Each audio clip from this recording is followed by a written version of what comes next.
अच्छा सुनो, सब्सक्राइब करते वक्त ना घंटी बजा देना, ताकि जब मैं ऑनलाइन आऊँ तो तुम्हारे फोन की भी घंटी बजे।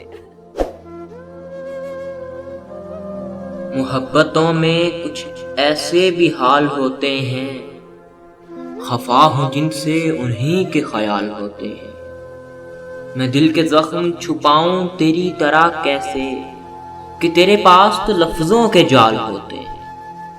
मचलते रहते हैं ज़हनों में वसवसों की तरह, मचलते रहते हैं ज़हनों में वसवसों की तरह। हंसी लोग भी जां का बवाल होते हैं, बस एक तू ही सबब तो नहीं उदासी का, तरह तरह के दिलों को मलाल होते हैं। ना देख ऐसे हकारत से रेगजारों को, न देख ऐसे हकारत से रेगजारों को, ये लोग दश्त में अपनी मिसाल होते हैं। सयारात में जलते हैं जुगनुओं की तरह, सयारात में जलते हैं जुगनुओं की तरह।